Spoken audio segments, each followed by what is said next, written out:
in there and self-harming. There's a lot of prisoners committing suicide, more so IPPs. The IPPs are suffering really badly at the minute. Even though they brought new amendments out for the IPPs, they haven't been brought into force yet, and they're still in there suffering. And a lot of prisoners are getting early release.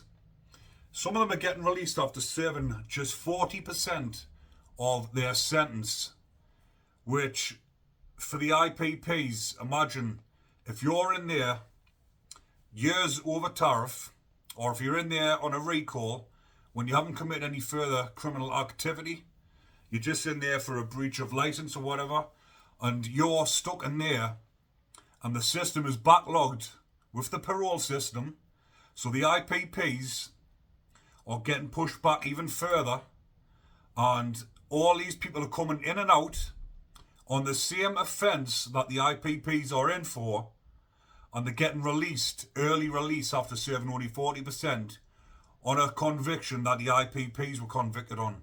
But the IPPs, some of them, been in for 10, 15, 18 years, some of them, and they're still not getting released. The early release scheme doesn't come into play for them, which the IPPs should come into force first.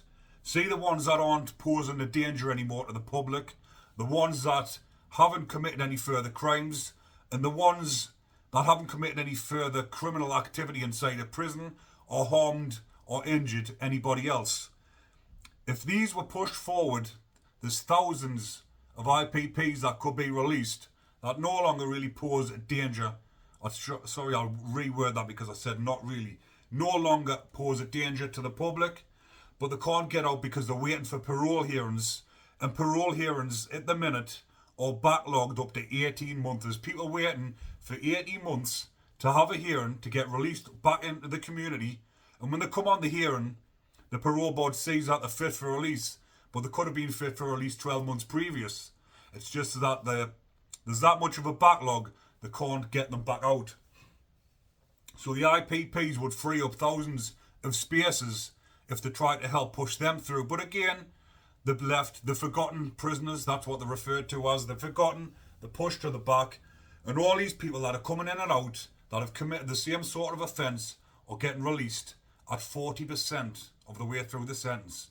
Now imagine how disheartening that must be for an IPP prisoner sitting stuck in that confinement, overcrowded system, can't get any association, well not any, but getting hardly any association, finding it really hard, difficult time, and people are getting released early, and you're stuck there, not getting anything, no parole hearings or nothing.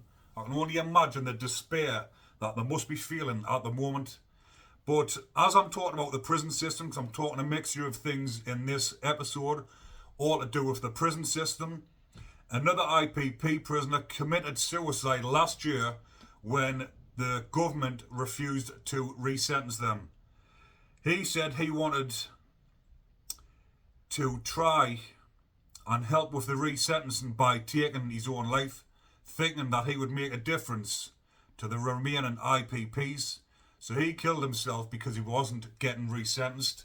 He could no longer go on with this sentence, so he committed suicide.